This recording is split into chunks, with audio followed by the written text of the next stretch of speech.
आतंकवादी संगठन है, जबकि कांग्रेस के सरेंडर के कई किस्से इतिहास में दर्ज है। राहुल गांधी के इस बयान पर पक्ष और विपक्ष में जुबानी जंग जारी है। बीजेपी कांग्रेस का पूरा इतिहास खंगाल रही है, बतला रही है और लोगों को समझा रही है।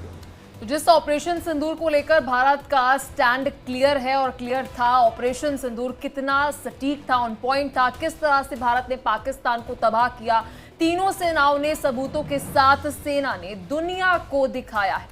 बार बार विदेश मंत्रालय की तरफ से बताया जाता था सीज फायर कैसे हुआ है, प्रेस कॉन्फ्रेंस होती थी, सेना ने खुद कहा था कि पाकिस्तान की तरफ से सीज फायर की पहल की गई, ना कि भारत की तरफ से।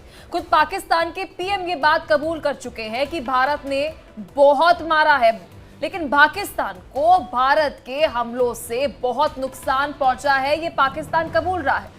लेकिन उसी को लेकर सियासत अब हमारे देश में हो रही है। राहुल गांधी ने कहा है कि नरेंद्र मोदी ने सरेंडर कर दिया। सवाल यह है कि क्या सीज फायर सरेंडर था? दूसरी तरफ सवाल यह भी है कि सीडीएस के बयान का सच क्या है, क्या सरकार कुछ छिपा रही है? आज विस्तार से इसी पर आपको जानकारी देंगे। बिल्कुल, और इसी के साथ 3 सवाल अब हम लेकर के आए हैं। 3 सवाल में पहला सवाल है कि क्या सेना के शौर्य का अपमान कर रही है कांग्रेस? दूसरा सवाल है कि ऑपरेशन सिंदूर पर कांग्रेस को आखिर संदेह क्यों है?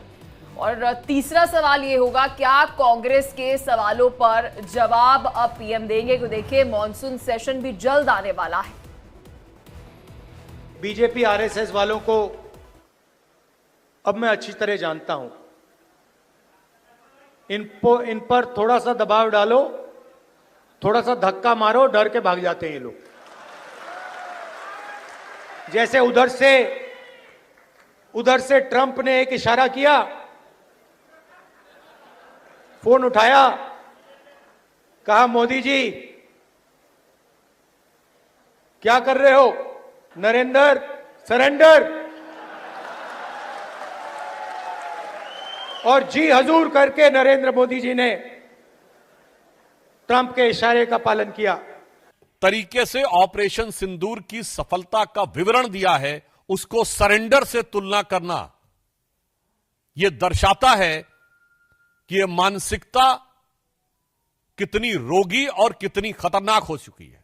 पहली बार राहुल गांधी जी ने ऐसा बयान दिया है जो पाकिस्तान के सेना प्रमुख ने भी नहीं बोला, पाकिस्तान के किसी आतंकी संगठन ने भी नहीं बोला, मौलाना मसूद अजहर ने भी नहीं बोला और हाफिज सईद ने भी नहीं बोला। तो राहुल गांधी जी, आपकी पार्टी और आपके खानदान के कारनामे आजाद हिंदुस्तान के कैलेंडरों में सरेंडर से भरे पड़े हैं।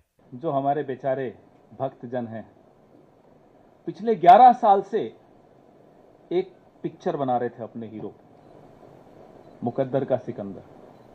पिक्चर बन गई, पिक्चर बनने के बाद जब निकल कर आई, वो निकली नरेंद्र का सरेंडर। मुकद्दर का सिकंदर तो पता नहीं कहां गया। और नरेंद्र का सरेंडर जो आप बार बार देखते हैं, भक्तों को अब जाकर दिख रहा है। कई भक्त अब बेचारे हताश भी हो गए, निराश भी हो गए, सोशल मीडिया से दूर भी हो गए, व्हाट्सएप में ग्रुप छोड़ रहे हैं। हमें समझ में आता है उनका दर्द। देखिए, बहादुरी जो होती है ना, इंसान के चरित्र में होती है। उसका कोई इंजेक्शन नहीं होता, कोई दवाई का डोज ले लिया, बूस्टर शॉट ले लिया, ये सब नहीं चलता। बहादुरी तो अगर है तो है, नहीं है तो नहीं। तो ये भक्तों के सरेंडर में बहादुरी बिल्कुल नहीं दिखी। कायरता का इतिहास इनका अपना, खुद इनके संगठन का खुद। जब इतिहास ही कायरता का है और ऐसा व्यक्ति अगर देश की बागडोर संभालता है, तो देश का भविष्य खतरे में पड़ता है। वर्तमान में आपको सामने दिख रहा है। राहुल गांधी जी को ना अभी समझ में आने के लिए और टाइम लगेगा, मुझे लगता है।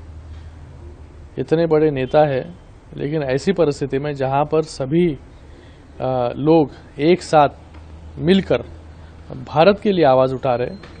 आज डेलीगेशंस में अलग अलग पार्टी के लोग भी थे, ट्रेजरी बेंच के और विरोधी पक्ष के लोग भी थे।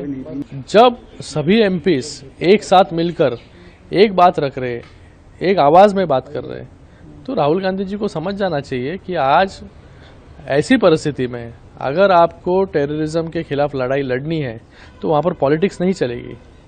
हमेशा पॉलिटिक्स करने का काम राहुल गांधी जी कर रहे हैं। पॉलिटिक्स करने को तो पूरी उम्र है।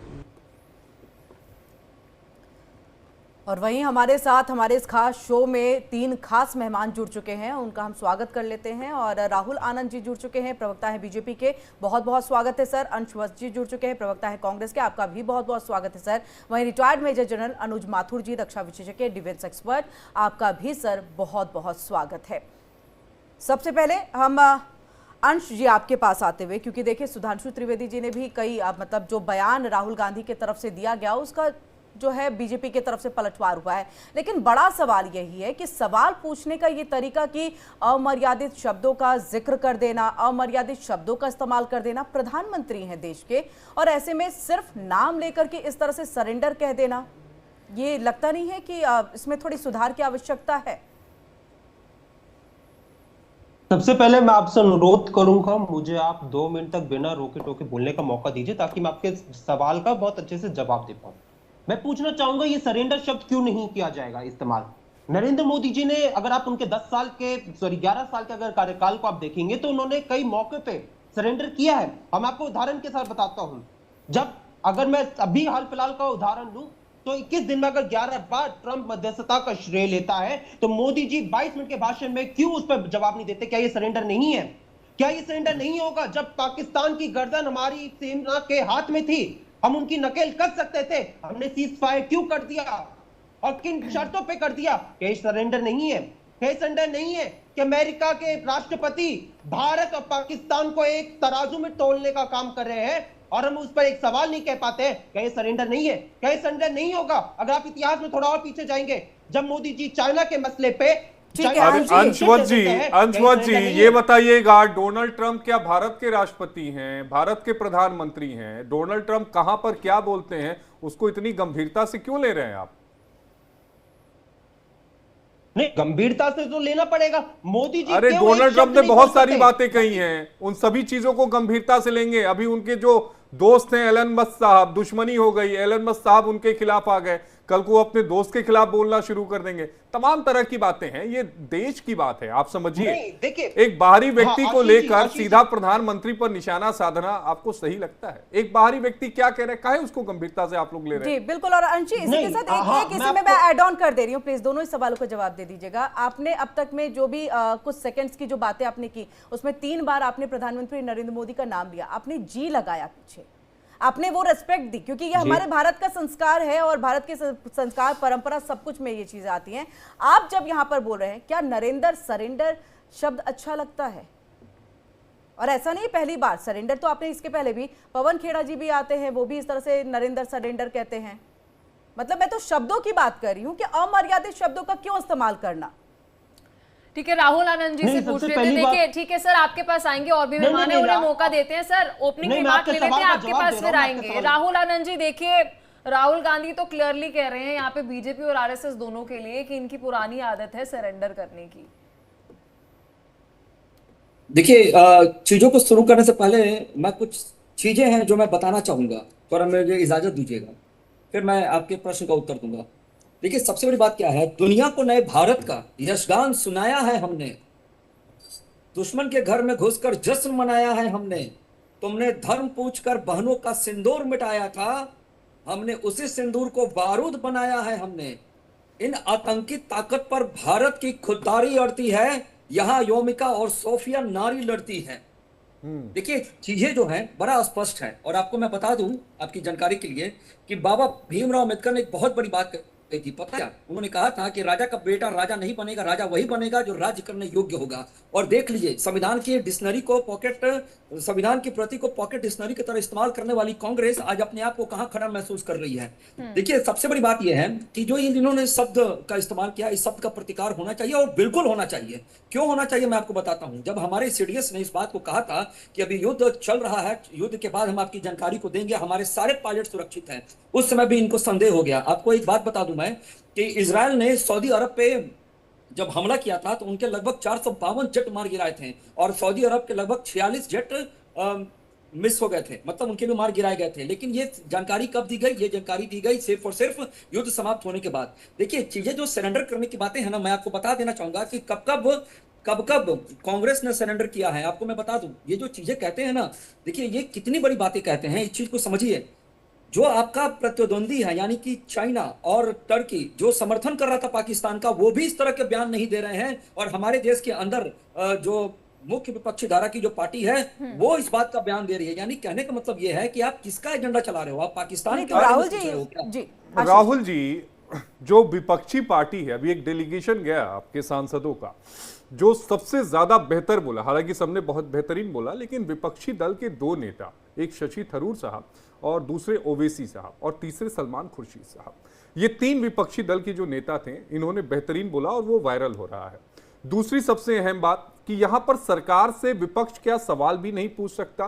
क्या विपक्ष जो है वो स्पेशल पार्लियामेंट सेशन बुलाने की मांग भी नहीं कर सकता? अगर विपक्ष स्पेशल पार्लियामेंट सेशन जो है वो बुलाने की मांग कर रहा है ऑपरेशन सिंदूर पर, तो बुलाने में हर्ष क्या है? 21 जुलाई को आपका मानसून सत्र शुरू होगा। आज की तारीख है 4 जून, 5 जून की तारीख चल रही है। देखिए बातों को बड़ा बारीकी से समझने की आवश्यकता है आशीष जी। मैं आपको बता, देखिए जो ये बातें कह रहे हैं ना, इनके बारे में एक बहुत पुरानी कहावत है जो मैं कहना चाहूंगा कि मेरा सुंदर सपना टूट गया, बेदर्द जमाना जीत गया, मैं प्रधानमंत्री बनने के चक्कर में अपना सब कुछ भूल गया।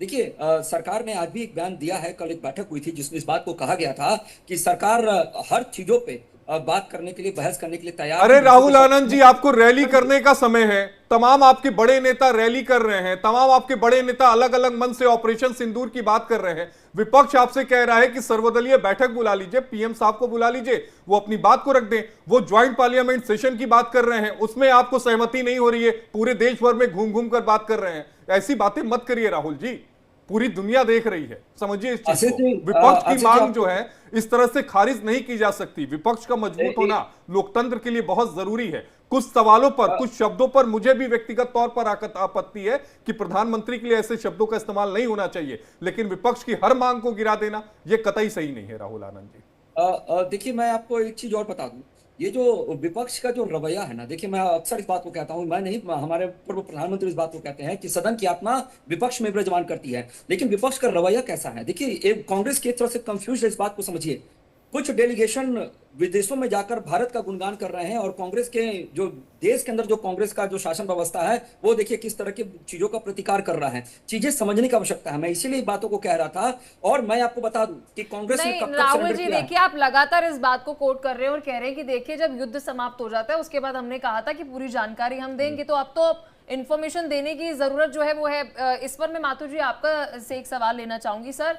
वो रेड लाइन, जैसे हम 12 बजे सुबह डिस्कस कर रहे थे, वो रेड लाइन कैसे ड्रॉ होती है भैया कि आप इतनी इंफॉर्मेशन, क्योंकि लोकतंत्र है, इंपॉर्टेंट है, और आप एंटी नेशनलिस्ट सेंटिमेंट ना रखें, वो भी बहुत ज्यादा जरूरी है कि उस पर भी एक्शन जरूरी। तो एक दो बातें बता देना चाहता हूं बिल्कुल साफ शब्दों में। 4 दशक का मेरा सेना का अनुभव है, मैंने बहुत देखा है। आपको इससे अंदाजा लगना चाहिए कि जो 1947 का युद्ध था, उस युद्ध की डिटेल्स को डिक्लासिफाई 76-75 में किया गया। जो क्लासिफाइड इंफॉर्मेशन लड़ाइयों के बारे में होती है उसको दशकों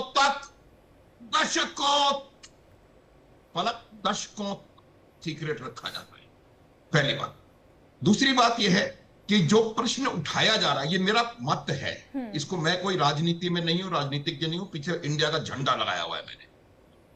जो प्रश्न उठाया जा रहा है उस प्रश्न का उत्तर दूसरे और तीसरे दिन सोफिया कुरैशी और डीजीएओ ने दे दिया था। डायरेक्ट सवाल उनसे पूछा गया था, पलक के क्या नुकसान हुआ, तो उन्होंने कहा all our pilots are back. फिर उनसे डायरेक्ट पूछा गया हमारा कितना नुकसान हुआ। भाई लड़ने वो भी आया है, जब 71 की लड़ाई हुई थी तब भी हमारे 4000 लोग मरे थे, हमारे भी हजारों टैंक गए थे, हमारे भी जहाज गए थे, 65 में भी गए थे, 47 में भी गए थे। लड़ाई में हर एक के जाते हैं, यूक्रेन के भी जा रहे हैं, रशिया के भी जा रहे हैं। कोई ऐसा नहीं होता कि रशिया मारेगा और यूक्रेन सारा मर जाएगा, कभी नहीं होता है ऐसा। ये लड़ाई है, ये कोई व्यापार नहीं है।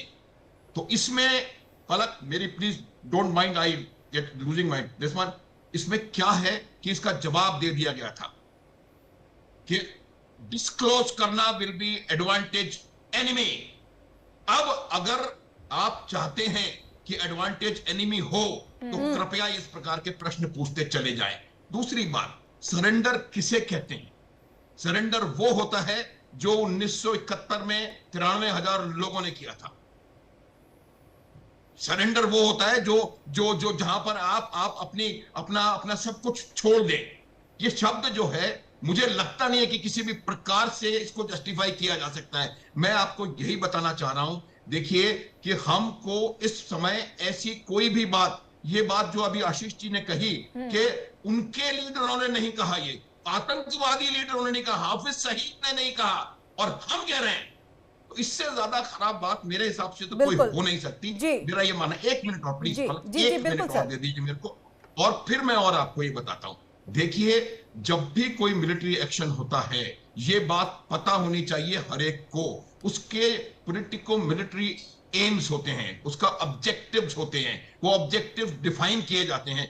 मैं इस बात को क्लैरिफाई करना चाहता हूं आपके दर्शकों को, क्या तो होना चाहिए ये कि वो पॉलिटिको मिलिट्री ऑब्जेक्टिव थे उन 9 आतंकवादी ठिकानों को ध्वस्त करना, फुल स्टॉप। हमने वो आतंकवादी ठिकाने ध्वस्त किए, उसके बाद हम वापस आए। ये सरेंडर नहीं है, ये पॉलिटिको मिलिट्री ऑब्जेक्टिव। बिल्कुल, और उसके बाद हमने पूरा मिलिट्री एक्शन किया अनुज सर, पूरा मिलिट्री एक्शन किया जी। उसके बाद जो 2 दिन हुआ है वो रिटेलिएशन में हुआ है, वो भी हमने उनको कह दिया था कि अगर आप रिटेलिएट करेंगे तो हम उसका जवाब देंगे। बिल्कुल वो जब जवाब दिया गया, जी देखिए, आपको कहीं नहीं, यहाँ पर अनुज सर बैठे हैं डिफेंस एक्सपर्ट के तौर पर, और उनको तो इस पूरे युद्ध कहे कि वहां पर तो जंगी मैदान में वो रहे हैं, उन्होंने तो हर चीज देखा है, जानते हैं इन एंड आउट कि क्या होता है, क्या नॉर्म्स होते हैं, क्या गाइडलाइंस होते हैं। और देखिए, उन्होंने खुद कहा है कि दशकों लग जाते हैं चीजें बताने में, और बताना नहीं भी चाहिए क्योंकि एनिमी को बेनिफिट होता है। तब भी आप लोग इस तरह के सवाल अगर कर रहे हैं, और सीधे तौर पर फिर सुधांशु त्रिवेदी ने गलत क्या कहा कि आप सेना पर सवाल कर रहे हैं। अगर सोफिया कुरैशी आपसे बता देती है, व्योमिका सिंह आकर के अगर बता देते हैं कि क्या क्या हुआ क्या नहीं हुआ, उसके बाद भी सवाल खड़े हो रहे हैं, और सवाल भी ऐसे जो चुभने वाले हैं, जो वाकई कहीं और नहीं कहे गए, वो राहुल गांधी कह रहे हैं। मैं आपके सवाल का जवाब दूंगा। मैं आशा करूंगा आप मेरे को थोड़ा समय दीजिएगा, मैं क्रमवार तरीके से सारी बातों पे जवाब दूंगा। सबसे पहली बात कि अगर समय को लेकर मांग हो, अब जब बात आ रही है तो समय पर आपको थोड़ा इतिहास में जाना पड़ेगा। इतिहास में जब आप जाएंगे तो आपको याद होगा कारगिल का जब युद्ध हुआ था, उसके जब खत्म हुआ था, उसके 3 दिन बाद एक रिव्यू कमेटी बनती है जिसने अपनी 23 फरवरी 2000 को अपनी रिपोर्ट सौंपी थी। 3 दिन के बाद उसकी रिव्यू कमेटी बनती है। आपको याद होगा 1962 में जब इंडिया और चाइना का वॉर हुआ था, उसमें भी जब विपक्ष ने विशेष सत्र की मांग की थी तो विशेष सत्र हुआ था। तो ये इतिहास रहा है चर्चा का। जहां तक मैं सही हूं, 1 मिनट अंश सर, मुझे लग रहा है अनुज सर इस चीज को क्लियर भी कर देंगे। मात्र 1965 का युद्ध रहा है जिसके बाद ये सर्वदलीय बैठक हुई होगी या फिर विशेष सत्र बुला करके पूरी जानकारी दी गई होगी। इसके अलावा इतिहास में और कभी नहीं हुआ। एक रिपोर्ट बना करके देना अलग बात होती है। मैंने वही कहा, मैंने कहा रिपोर्ट बना कर देना सर अलग बात होती है, विशेष सत्र बुला करके प्रधानमंत्री बोले वहां पर, ये अलग बात है। मैंने यहाँ पे कहा कि रिव्यू कमेटी बनी, मैंने ये कहा ही नहीं कि विशेष सत्र बुलाया गया था, मैंने कहा रिव्यू कमेटी बनी, उसकी तर्ज पे इस बार भी रिव्यू कमेटी का गठन होना चाहिए। मैंने ये कहा रिव्यू कमेटी बनी थी 3 दिन के बाद, तो इस बार भी रिव्यू कमेटी बनी। अनुज सर कुछ कहना चाह रहे हैं आप ही की बात पे। अरे अंश जी, मुझे लगता है आप पार्टी लाइन से अलग जा रहे हैं। आपकी पार्टी लाइन कुछ और है, आप बोल कुछ और रहे हैं। अनुज माथुर जी को सुन लीजिए। अनुज जी प्लीज। मैं देखिए आशीष जी, मैं आपको एक बात बताता हूँ छोटी सी। क्या होता है कि जो रिव्यू कमेटी बनी है, पहली बात तो उस रिव्यू कमेटी ने भी कभी ये डिस्क्लोज नहीं किया कि हमारे कितने टैंक खत्म हुए, कितने हमारे जहाज गए, कितना हमारा ये हुआ, कितना वो। पहली बात तो वो जो प्रश्न है वो एक बहुत सेंसिटिव इशू है, उसको आप छोड़ दें। दूसरी बात ये होती है कि रिव्यू कमेटी का कुछ और काम होता है, और वो रिव्यू कमेटी तब बनती है जब आपका युद्ध पूरी तरह समाप्त हो गया है, ऑपरेशन कॉल ऑफ हो गया है, और आप अब उससे लेसन्स लेने की कोशिश कर रहे हैं। इस प्रकार के रिव्यूज मिलिट्री में ऑटोमेटिकली हर एक्शन के बाद होते हैं, हर चीज हम उसको देखते हैं। तो इस प्रकार के रिव्यूज चल रहे हैं, वो अपने अनुज माथुर जी, एक सवाल बहुत छोटा सा है, उसका जवाब दीजिएगा। क्या आप भी इस बात को मानते हैं कि ट्रंप का वो ट्वीट 5:35 पर जो आया था वही इस पूरे विवाद की जड़ है? अगर ट्रंप के ट्वीट की जगह अगर सरकार की तरफ से या फिर सेना की तरफ से बताया गया होता, युद्ध विराम को आशीष, लेकर। जी, मैं आपको एक बात छोटी सी बताता हूं। डोनाल्ड ट्रंप ने ये कहा था कि मैं ग्रीनलैंड ले लूंगा, क्या ले लिया। उन्होंने कहा था मैं मैक्सिको को खा जाऊंगा, क्या खा लिया। उन्होंने कहा था कनाडा यूएस की 50वीं स्टेट है, क्या हो गया। नहीं, लेकिन जब अनुज cease fire की जी, बात जो कही हम तो आपसे cease पूछ fire रहे हैं हुआ। सर, नहीं। यहाँ पर की जो टाइमिंग थी कि हम देख रहे हैं कि एक ट्रंप मिनट, ने और जस्ट वही जैसे मैं ट्वीट बोल किया रहा हूं। अनुज जी, उसके timing बाद ही हमने आपने देखा देखी। कि यहाँ पर विदेश मंत्रालय की तरफ से कुछ ही मिनटों में, मुझे याद है आशीष, एक जो डेढ़ घंटे के जानकारी बाद दी वो गई प्रेस थी। कॉन्फ्रेंस हुई थी। यही मैं कह रहा हूं। 5:35 पर ट्वीट आया था, 7 बजे प्रेस कॉन्फ्रेंस हुई थी। वो मुझे अब मैं लगता आपको है एक कि बात वही बताता पूरे हूं, विवाद देखिए, की जड़ है अनुज ये जी।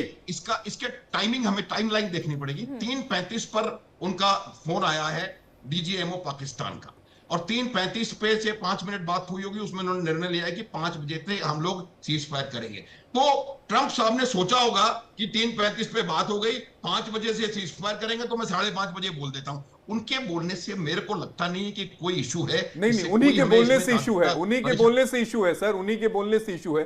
क्योंकि देश की जनता को अगर सरकार से या सेना से पता चलता तो शायद विपक्ष इतना बड़ा हंगामा खड़ा करने में। लेकिन उसका तुरंत जवाब दे दिया गया 2 घंटे बाद, और ये कहा दिया गया है कि ये ऑपरेशन है अभी खत्म नहीं हुआ। ठीक है, अंश आप कुछ कह रहे हैं। जी हाँ, मैं यही कह रहा हूं, जो आप बार बार सरेंडर शब्द को लेकर यहाँ पे जो बात कर रहे थे, अभी आपने फिर से भी बात करी थी, मैं उसी पे भी कहना चाह रहा था कि सरेंडर शब्द के यहाँ पे क्यों नहीं बात होगी। मैं यही यहाँ पे फिर से बात पूछना चाहता हूँ, क्या जब योगी जी कहते हैं कि आप तीसरा कार्यकाल मोदी जी को दे दीजिए, 6 महीने के अंदर क्या पीओके हमने ले लिया, ये सवाल नहीं पूछा जाएगा हमने क्यों सरेंडर कर दिया? हम यही तो सवाल पूछेंगे। हम यहाँ पे क्या ये सवाल नहीं पूछेंगे कि हाफिज सईद, दाऊद इब्राहिम जैसे क्या आतंकवादियों को हमने पकड़ लिया, उनको सूली पे चढ़ा दिया, ये सवाल नहीं पूछे जाएंगे। और एक बात, मैं बस 10 सेकंड अपनी बात को और खत्म कर देता हूँ यहाँ पे, आप उसके बाद चले जाइएगा दूसरे के पास। यहाँ पे अगर आप मोदी जी के पिछले 10 साल की, 11 साल की अगर नीति को देखेंगे ना, उनकी सरेंडर की एक नीति रही है, और मैं आपको बताता हूं तो कैसे। हाल फिलहाल का आप देखेंगे, हमारा जो सबसे पुराना जो मित्र है रूस, वो पाकिस्तान के साथ $2.5 बिलियन का व्यापार एमओयू साइन कर लेता है। अरे महाराज, जब अमेरिका ने रूस पर प्रतिबंध लगाया था तो भारत एकमात्र ऐसा मुल्क था जो आगे आया और उसने कहा कि हम क्रूड ऑयल खरीदेंगे। कैसी बातें करते हैं अंश भाई, थोड़ा सा मुझे लगता है कि पढ़ के आइए। अंश जी, मैं सवाल नहीं उठा रहा हूं, लेकिन थोड़ा सा डिटेल पढ़ लीजिएगा तो ज्यादा बेहतर होगा। व्यापार कर रहा है। अरे अंश जी, थोड़ा सा और गूगल कर लीजिए। राहुल जी को बोल लेने दीजिए, आखिरी है राहुल जी। गूगल की बात कर लीजिए, मैं आपको दिखा देता हूं। अरे अगली डिबेट में आपके साथ आराम से बैठकर इस पर चर्चा कर लेंगे, समय कम है। राहुल जी को बोल लेने दीजिए। जी, मैं जल्दी समाप्त करता हूं। देखिए, सबसे बड़ी बात क्या है ना कि जब आप मैच जीतते हैं, चाहे वो आप एक इनिंग से जीते, कहलाता जीती है। और जहां तक बात रिव्यू की बात की जा रही है, अभी ऑपरेशन सिंदूर जारी है। देखिए, मैं आपको बता देता हूं कि कांग्रेस ने कब सरेंडर किया। कांग्रेस ने 47-48 में यूएन के सामने सरेंडर किया, जिसने 65 में ताशकंद में होने वाले समझौते के सामने उसने सरेंडर किया। शिमला समझौता में उसने सरेंडर किया। 1971 में जो लड़ाई हुई थी, अमेरिका के दबाव में उसने सरेंडर किया। एक काम करिए राहुल आनंद जी, आप लोग किताब छपवा दीजिए। इतिहास ही बताना है, उनको भी इतिहास बताना है, ये भी इतिहास बता रहे हैं, तो किताब छपवा दीजिए, ज्यादा बेहतर रहेगा। दोनों पार्टी मिलके, बच्चे भी पढ़ लेंगे, हम भी पढ़ लेंगे। इतिहास पर चर्चा हो रही है, वर्तमान पर चर्चा करने के लिए कोई तैयारी नहीं हो रहा है। मैं आपको बता देता हूं, जो लोग 10 साल के कार्यकाल की चर्चा कर रहे हैं, मैं आपको बता दूं कि अमेरिका जैसा महाशक्तिशाली देश, जब अमेरिका में लादेन जैसा आतंकवादी ने ट्विन टावर उड़ा दिया था, तो 10 साल लगे थे अमेरिका को उसको पकड़ने के लिए। और पाकिस्तान बार बार कहता तो हमारे यहाँ उपलब्ध नहीं है, हमारे यहाँ नहीं रहता है। तो देखिए चीजें क्या है, अभी थोड़ी देर पहले, ठीक है, वक्त की कमी है राहुल जी, वक्त की कमी है, हम आगे और इस चर्चा को नहीं ले जा सकते। लेकिन बहुत बहुत शुक्रिया अंश जी, आपका भी बहुत बहुत शुक्रिया। अनुज सर, आपका भी बहुत बहुत शुक्रिया, अपना वक्त निकाल करके आप आए, अपने पूरी बातचीत यहाँ की और इस खास मुद्दे पर अपनी बातों को यहां पर रखा। इसी के साथ रुकेंगे एक छोटे से ब्रेक के लिए, लेकिन देश और दुनिया की हर खबर से अपडेट रहने के लिए आप लॉग ऑन कीजिए www.theindiadaily.com।